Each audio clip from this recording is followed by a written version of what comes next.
Welcome to Be Well with Dr. Michele Greenwell. Well, we're here to explore the many ways in which we can invite wellness, vitality, and meaningful connection into our lives. And I'm the host, Dr. Michele Greenwell, Complementary and Integrative Health. And today we're shining a spotlight on truly inspiring initiatives in our region. Funding from the Nova Scotia Department for Seniors and Long-Term Care has a program called CORAH, the Center for Older Adults Regional Hub. And it's a vibrant community hub based in 3 Nova Scotia communities. They're centered out of community college campuses, so that's becoming intergenerational. And in it is included the Strait Area Campus for Port Hawkesbury. And this center offers social, cultural, learning, recreational programs. It's designed for people aged 55 and up. And through movement classes like Tai Chi and yoga, creative sessions like knitting, enriching presentations, CORAH provides opportunities to reduce isolation, build relationships, and then foster purpose and joy. Joining us to share more about this heart-centered program is Michele MacPhee, Administrator and Project Coordinator for the Strait Area CORAH program. She is a mother with a love for nature and a knack of puns. Michele brings warmth, creativity, and a deep sense of community to her work and all the people she comes in contact in this program. She's a graduate from Dalhousie University out of Halifax and is a certified trauma-sensitive yoga facilitator with additional certifications in intergenerational practice, mindfulness, and mental health first aid. I'm just going to say that one again because a lot of people don't think about this, but mental health first aid. That's so important. Michele is passionate about social justice advocacy and believes that we're all better off when we're all better off. With a strong background in program and development, event coordination, Michele brings a great insight and new approach to how she's looking at bringing this program forward at the Strait Area Campus. And it has been a delight to be a part of the programming. So Michele, welcome to the podcast and thank you so much for bringing this conversation forward. You're welcome. Great to be here. Let's begin with our mindful sip. So Michele, what have you got in your teacup today? Okay, so Michele, actually, I'm drinking from your Cape Breton Tea Company line this morning as well, and it's the beach bonfire. Very suiting for this time of year. And the Queen Anne's lace is just popping up, getting ready for Yes. harvest. And that's one of the ingredients in beach bonfire. That's awesome. So for those people who haven't had beach bonfire, it is like having a s'more. So sitting by the bonfire, marshmallow, chocolate, the caramel wafers, and this one is with no sugar. So we can enjoy the chocolate and the marshmallow without the sugar. So, and what does your mug say?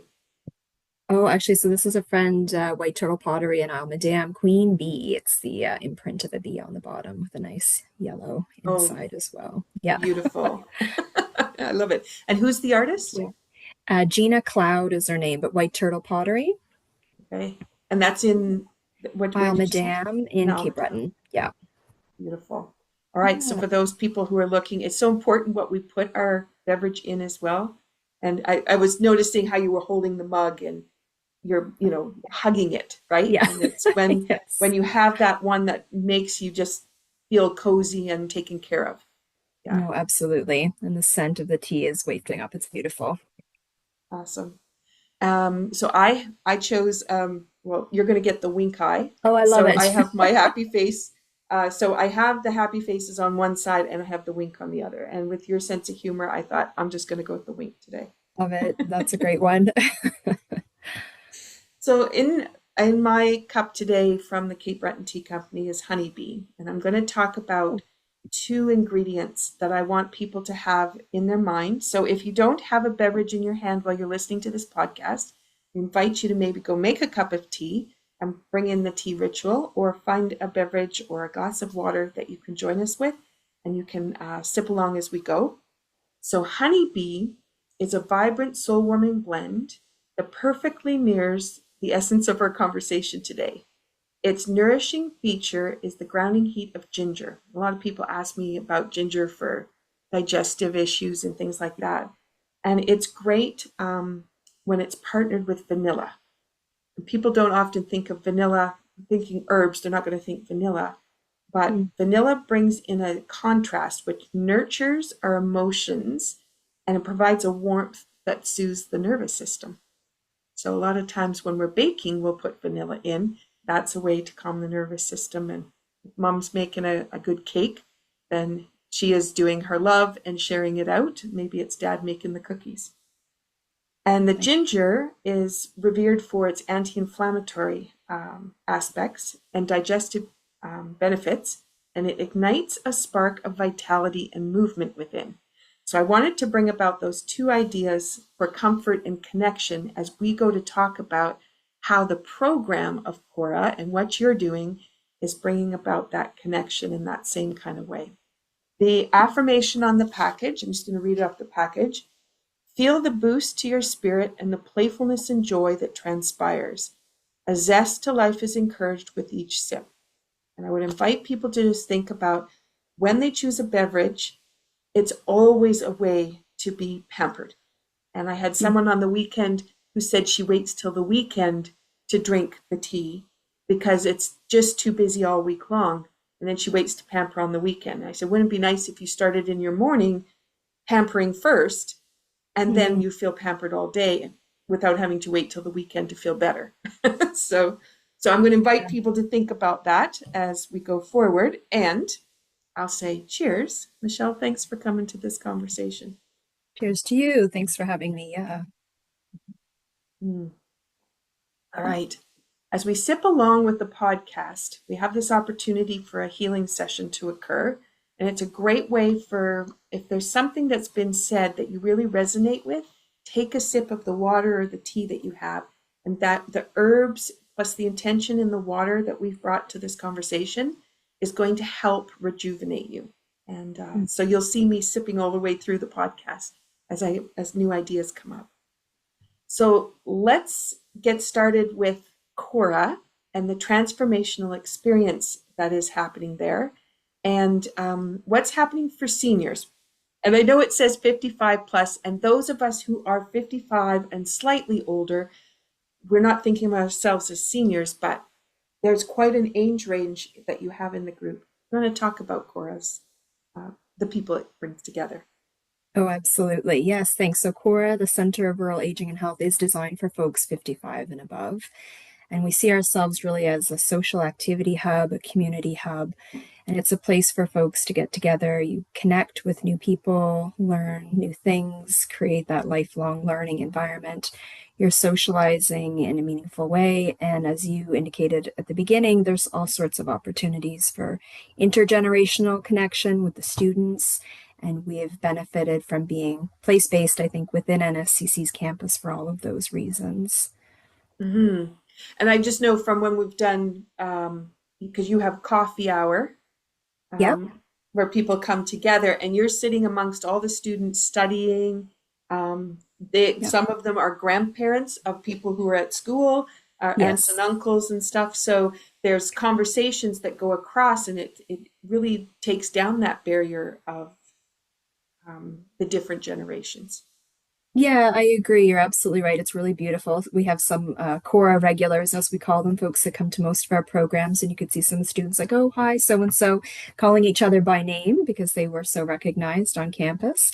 And we also worked with some of the faculty who, kind of incorporated some of their learning outcomes into working with our CORAH participants. And I'm thinking of our most recent one we had at the end of last year. It was the IT students had put together a workshop. They engaged with this, seniors, local or older adults, whatever language you want to use, whatever you identify with, and said, what do you want to learn about when it comes to technology? And everybody gave a host of ideas, and they went back and workshopped some workshops essentially, and then offered a one-day learning session for our CORAH participants. You could kind of choose what it was you wanted to learn more about. And then we all shared lunch together following that. And it wasn't it certainly wasn't required. I kind of anticipated that, maybe the students would go off here and core participants over here, but everybody sat at all these different tables and the learning continued or the conversations. It was just really beautiful to see. Wow. Um, one of the, we just had some friends visiting from Alberta, and she couldn't believe how much we integrate all of the generations in the activities that we do here.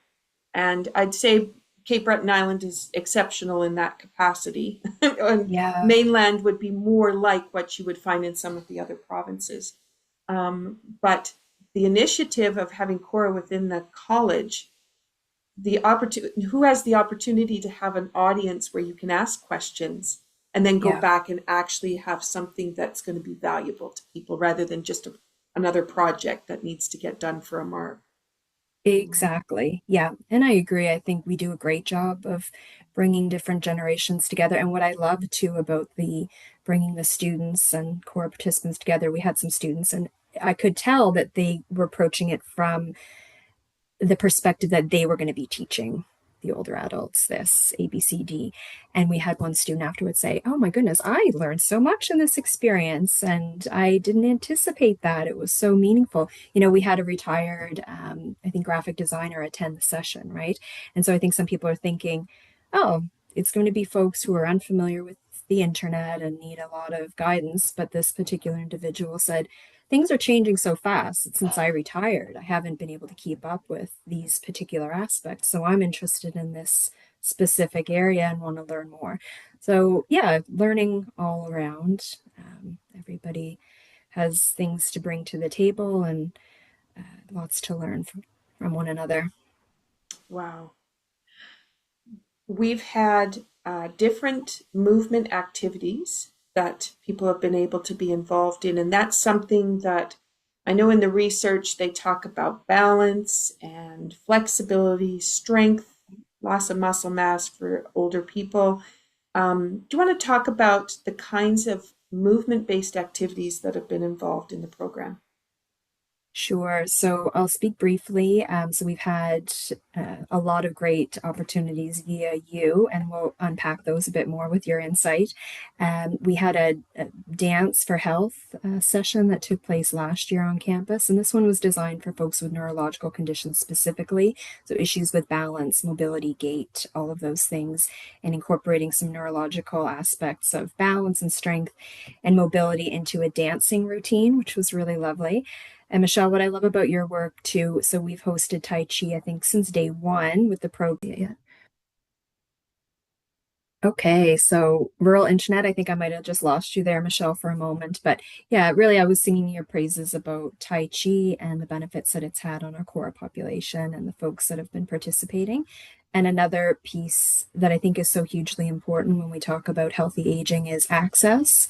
And what we noticed early on was that some people could afford the price point that we were asking and other people weren't able to. So you had offered a sliding scale for participants to pay what you can essentially and still benefit from that practice. So hugely beneficial for folks. And we were so grateful with your approach.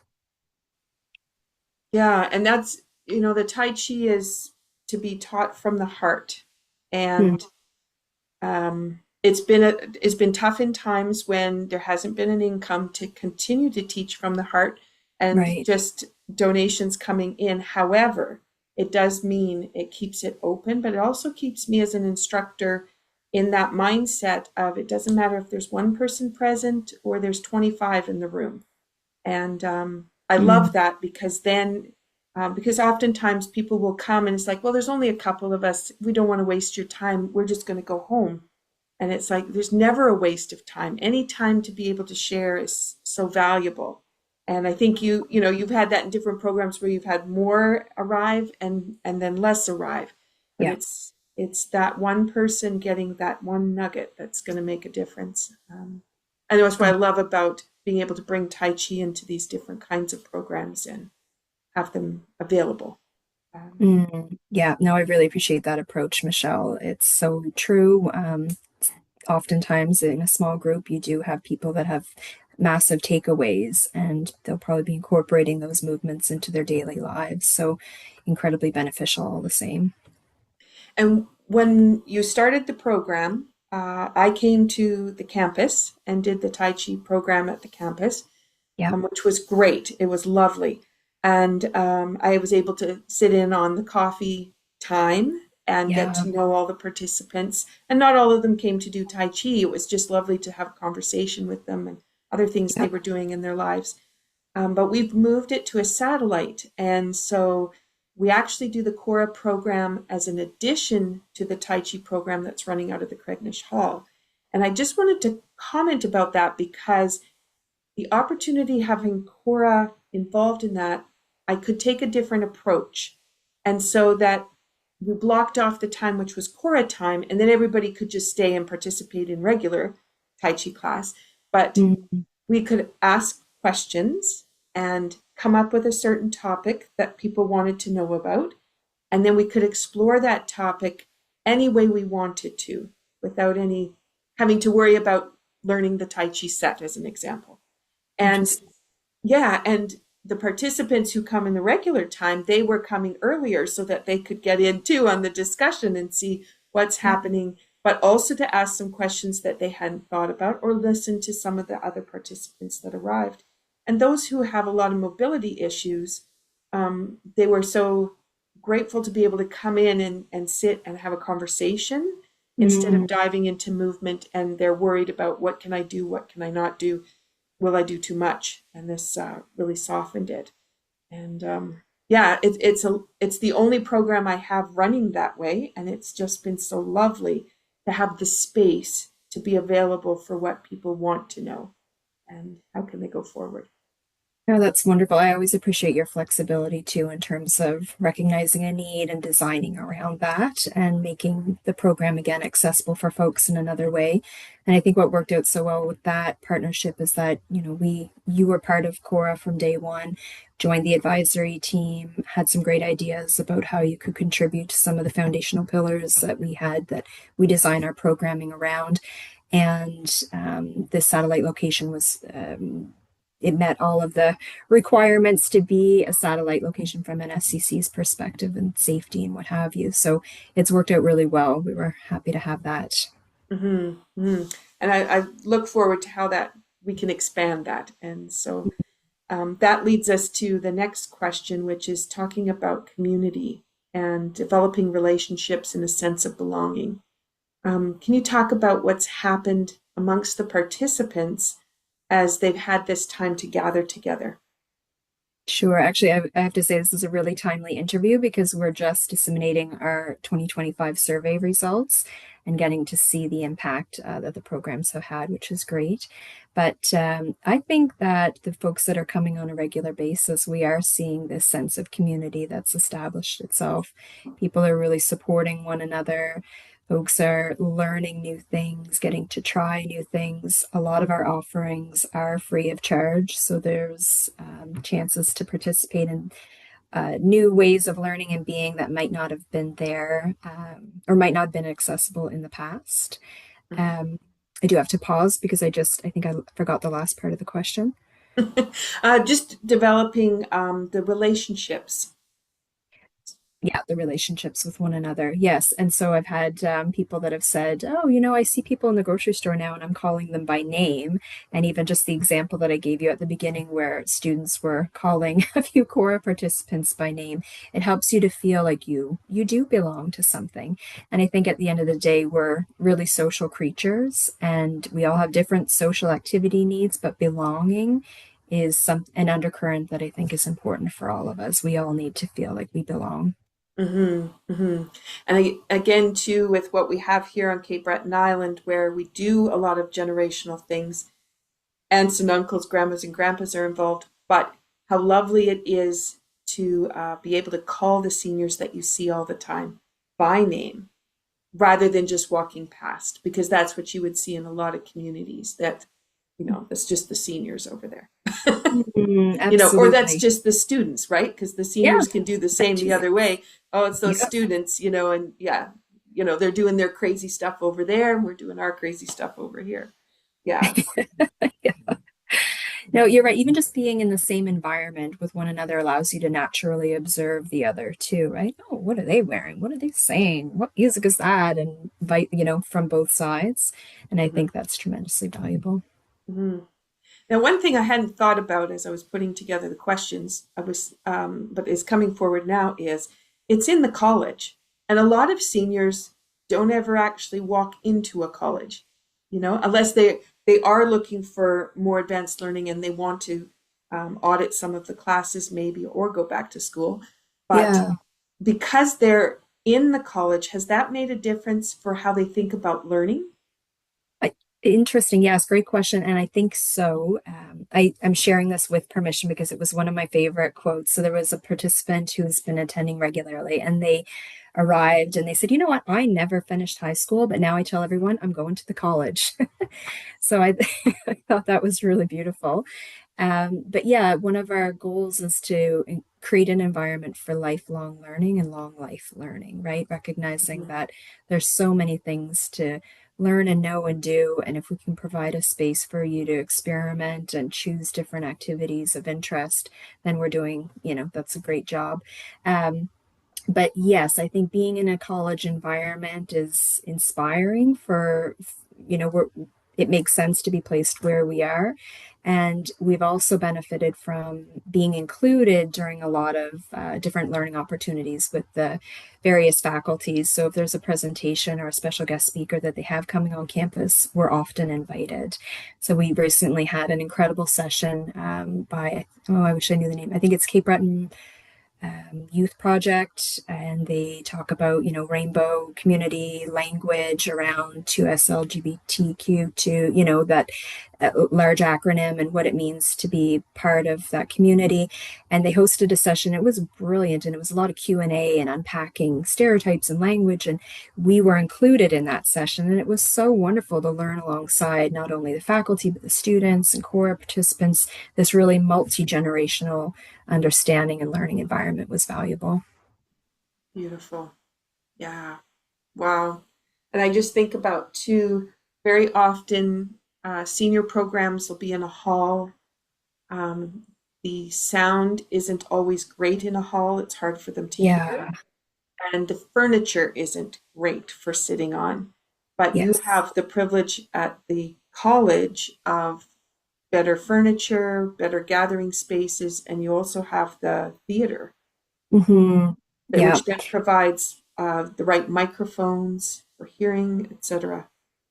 Yeah. You're right. The technology and infrastructure is already set up, and we're benefiting from having that access. Hmm. Yeah. As we're thinking about, well, the theme of the podcast for season 5 is about how when we take care of ourselves, that makes a global impact. It changes the way our communities are healthy. It changes the way global perspectives are. In what way, based on, because I know you do really follow the statistics of the value of the program, in what way have you seen that ripple out into the community and the global impact that having an initiative like this has produced? Big question.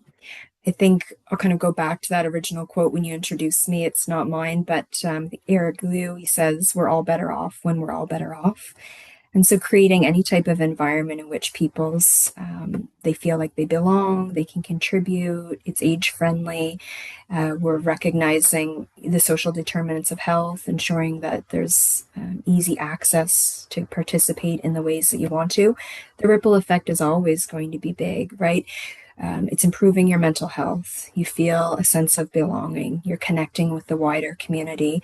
Your ability to understand others is probably improving as well from the intergenerational side of things.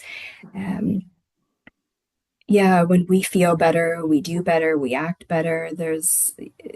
It's difficult to know the true impact of things because the ripple is always so large. Mhm. Mhm. And in the conversations around the coffee table, Yeah. um, do you notice any conversations about how the relationships have gone within their families and connecting with either their children or their grandchildren?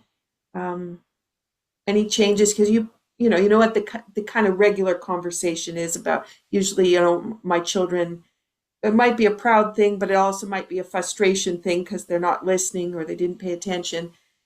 Have you noticed anything shift over these last 2 years in that regard? I think there was some people that were talking about how their families lived really far away and that they were kind of the only ones still here, so to speak, and that they didn't necessarily get to, see them on the daily, just maybe once in the summertime and that sort of thing. But they've spoken to how impactful it has been to be part of CORAH and to have some place to be and to connect. And so I think that there's an impact there. And I do have a comical story actually that I can summarize really quickly, but I had a I was at a trade show recently or a service provider expo and I had my CORAH sign up and this individual came over and said, "Oh, my son actually went to the campus last year and kept talking about this CORAH. And I was cooking in the kitchen with CORAH, and we're doing I'm doing this program with CORAH, and da da da da da." And she said, "Oh, well, what is she like? When am I going to get to meet her?" And meanwhile, it was the CORAH program that they'd been, this student was involved in. And she said, "I thought that they met someone new." And so, yeah, That's anyway, I impact in various ways with and old and new. that leads to a good question, or not a question, but a good way for us to have a conversation too, because you have the kitchen at the college that you've been able to run cooking workshops out of, which Yeah, wouldn't happen you'd be in a hall which has, it has a kitchen facility, but it's not necessarily with everything that is provided at NSCC. You want to talk yeah. about the cooking? Well, I'd be happy to. So that's probably one of our more popular programs, and we benefit from Sharon McCachran. She's been leading the charge for us for most of our cooking classes, though we have had a few guest folks come in to offer cooking classes. But the kitchen facilities itself are top notch. We've got cooking stations that can accommodate, I think, 16 CORAH participants, and everybody has their own materials and utensils that are available right away. So you can kind of cook in live time. You're bringing together folks that, some people are there for the social, they already know how to cook, they're just enjoying cooking in a group atmosphere. And then those that perhaps didn't cook and now they're trying to learn how to cook. Had some people that, maybe widowed and followed more traditional gender roles, didn't experience a lot or have a lot of opportunity to cook in the kitchen and now learning. And despite all of that, it's a very busy environment and everybody's coming from different places, but Sharon creates such a fun, lively atmosphere, and we cook creative, delicious meals that everybody can take in. And she's wonderful at providing access to foods that maybe people haven't had the chance to try before. So she'll, you can include that if you like, and if not, we'll keep it on the side. And if you want to try it, you can try it. And there was an individual that there was a red peppers, and they said, "Oh, I've never tried those before. Throw them on." Oh my gosh, yes, I'm going to go back for some more of those, right? So it's a great space, a great opportunity for people to learn. Wow. And I hadn't thought about the centers and being able to cook in real time rather than waiting until you can have the hand mixer or there's enough Right. bowls. And yeah, Yes. Yeah. beautiful. And we did the tea workshop in there, and that was a lot of fun too. Um, Yes. to be able to sit around a center countertop rather than oftentimes I end up standing, but a lot of people, that's harder for them to be standing all that time, but to be able to sit, have that counter, and be able to work out of there. Yeah. Yeah, Michelle, you've offered so many beautiful workshops for us. I really loved that. So last summer, I think it was, we had the tea workshop, and Michelle came in with a variety of teas that can be enjoyed hot or cold, which, we there is a tea culture here, and sometimes it's we have this idea of what it is, but there's so much opportunity to expand upon that. And we Uh-huh. made so many delicious varieties of hot and cold teas. And again, you get to experience it. Oh, I actually love that. Oh, that's not for me, but now I know, and what have you. But was it your switchel recipe, I think, that we used one of your tea bases Yes. for? And that was consensus unanimous. Everybody loved it, looking for the recipe, taking a glass home with them. Yeah. Yeah, it was a beautiful workshop. Yeah. And that switchel, it makes great popsicles. And I've been at the market saying to people, to adults, and make popsicles. So when you come in from the garden, you can grab one Oh, of those. And everybody looks at yeah. me and then they get a smile on their face. And it's like, oh, I could have a popsicle, And How delightful. yeah, and it's going to be full of great flavor, but also electrolytes, which is awesome. Um, Yeah, yeah, absolutely. It was delicious. that has me thinking about the sleep workshop that we Yeah. did. And I say that because it was recorded by Talil and is on the community channel and it is attached to my YouTube channel. So I'm just saying this out loud for for everybody who's listening if you have a sleep challenge, because that was such a beautiful gift to have the community television station to be able to come in and record that, because I Yes. have referred so many people to that because so many people have sleep challenges. And that's something that you've also spent a lot of time bringing attention and awareness to. Do you want to just talk a bit more about that? Absolutely. So I think that was probably one of our mm, best attended workshops to date was the sleep workshop, and obviously speaks to that wider need that you've highlighted. And there's so many periods in our lives where I think we have good quality sleep and then disrupted sleep. And you spoke to that, right? Many chapters of our life and helped us to unpack, what's happening in our lives. Why might our sleep be disrupted? What time are you waking up? What are your habits around sleep and sleep hygiene? All of these things that sometimes oh, that doesn't matter. That's not connected. It's just this. So I always appreciate your approach because it's very holistic and it gets us thinking about things in a new way. Um, and yeah, that was great to have Tiliel. I think Adam was there at the time recording for us and then have that Mhm. wider distribution. There was people that attended that workshop and then your deep dive workshop after that. So oftentimes we'll get Michelle in to do kind of a general overview about a subject. And then people, if they want more individualized approach, will do a deep dive paid workshop following that. And some folks that had attended that second session had said that you changed their sleep patterns. They had just given up on the idea of ever being able to sleep through the night.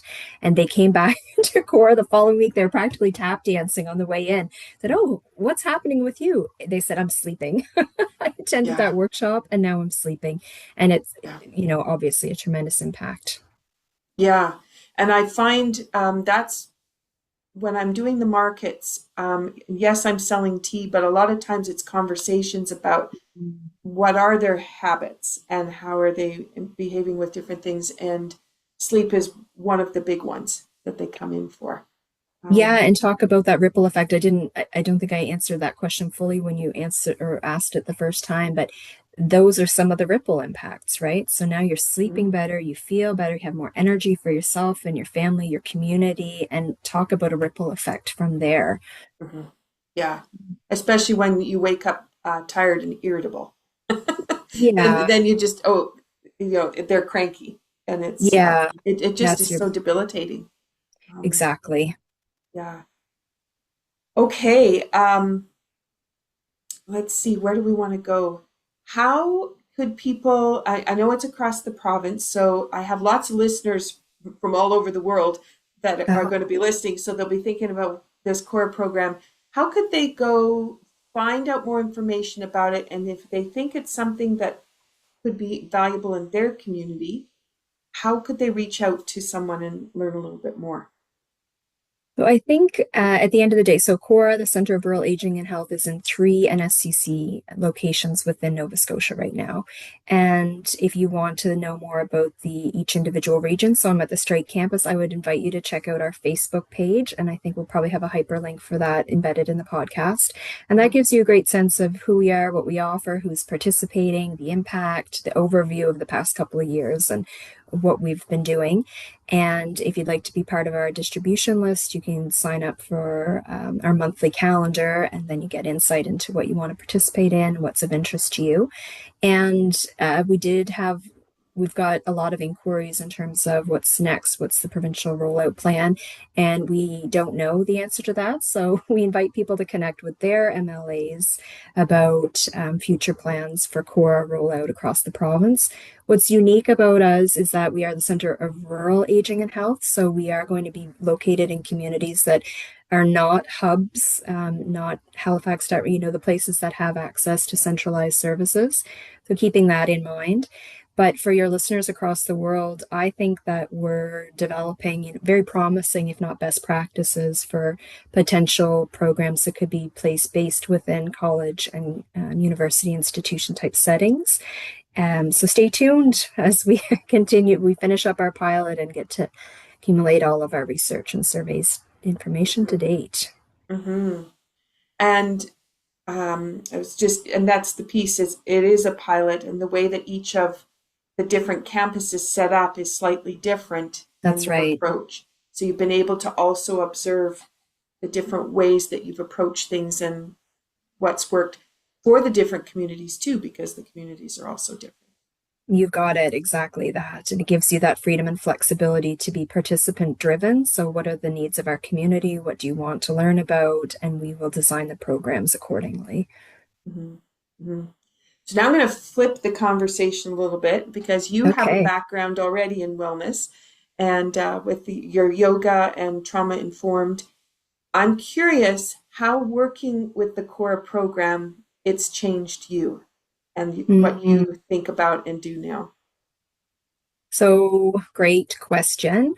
I I've had the privilege of working with older adults, seniors for the past decade, and have been privy to all sorts of insight into what healthy aging looks like, and how to maintain a positive mindset and the benefit of that over the long term, and probably what potentially to avoid and how challenging that can be if you don't uh, if you know what, I shouldn't say that. I'm going to say actually the social determinants of health. If you don't have access to the ability to eat healthy food when you want to and be in a warm environment and all of these layers that can help with healthy aging as well, I think that's important to recognize. Provincially, we have high rates of poverty, and that impacts the overall health and well-being.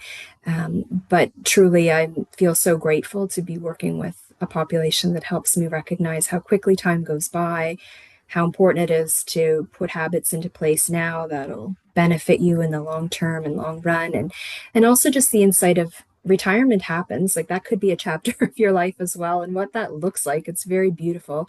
Choosing what you want to do with your own day, the structure of it, where you choose to spend your hours. And when they look at me sometimes, and it's a very dynamic, busy program, and you've seen me in the you know whirly gig stage when there's a lot of different irons in the fire and lots happening, and they help me to ground myself too and say, like it is what it is. It's your job. This will pass, and you have to be present for the experiences that are important to you. So I'm really lucky. I'm always learning new things from the participants that are coming through the door. Hmm. And that's something too that people don't really think about when they're in a job. And I'm going to say it as a job, because Yeah, get into the job and it might be something they're interested in, might not be. It's there because they need the money. yeah, But they discount the relationships that mm, are around them or could be around them if they took time to cultivate them. And sometimes you're doing a job that you don't have a lot of time to cultivate, or you're isolated because you're working from home online.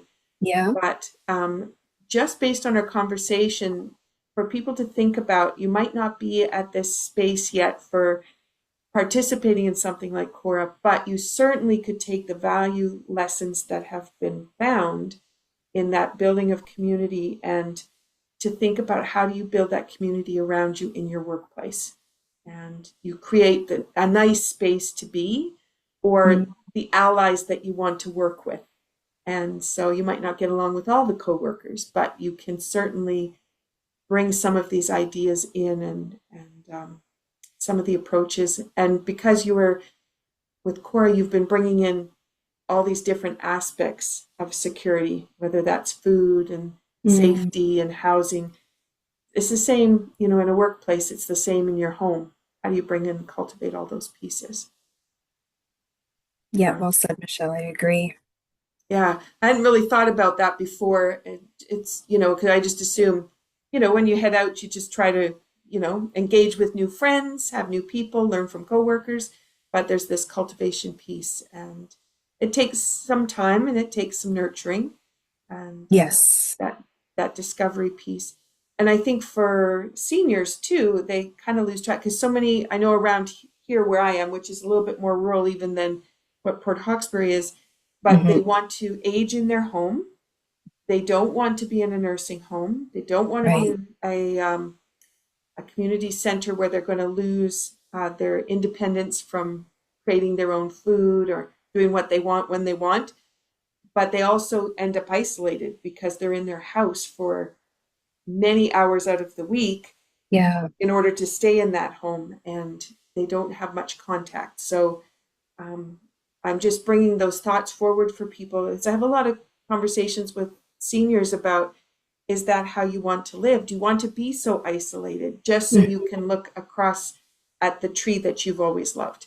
you know, is that valuable, or are you going to have a healthier aspect because you have more people around that you can Yeah. communicate with? Those are beneficial insights for people to be reflecting on for sure. There's so much comfort in the familiar sometimes that we don't think beyond that. But I think the nature of our systems, things take time to put into place. So always knowing that, if I get to this particular stage, then I'm going to look into this. I think having a plan is valuable. In my old work, I did more service navigation, and you'd have people, okay, well, I am ready for long-term care, but not recognizing that it's a several year process to begin that application and care coordination journey, what have you. So, yeah, I think those are important things to reflect upon.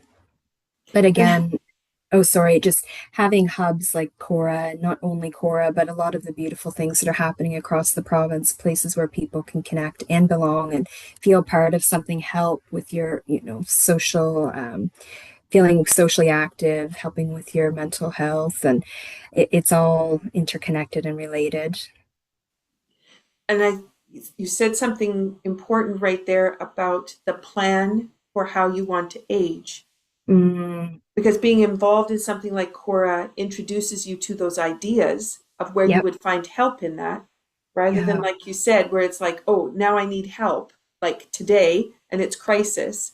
And it could have been done much easier across a 2 year spread of looking at what are your mobility pieces, how are you isolated, and looking at a bigger picture. Can you Hmm. just elaborate a little bit more on that? Because I think that's really important for people to realize. Yeah, I think in Nova Scotia we recognize like everything does take time and that a lot of our systems are overtaxed, if you will. But with CORA, what we've done is I see CORA as an upstream health intervention. So we're mitigating the impact of isolation, improving mental health outcomes, all of these good things. And we're providing access to information, which is tremendously valuable. So we've had care coordinators come in, continuing care, nurse practitioner, naturopath, yourself, all of these people who give insight into healthy aging. What does it look like to you? But also, what are our systems? How can you navigate resources? What should you be considering as you're aging? And so, a lot of times, people will come to a workshop. Well, it's not beneficial for me, but I know my neighbor could really use this information. So, I'm going to get it for them, provide that information, help them with that process or connecting them to the people that can help. So I think we've done a pretty good job of that, providing those information sessions for people to improve their own health, be able to advocate for themselves. Mm-hmm. Mm-hmm. Beautiful. Is there anything we've missed in our conversation?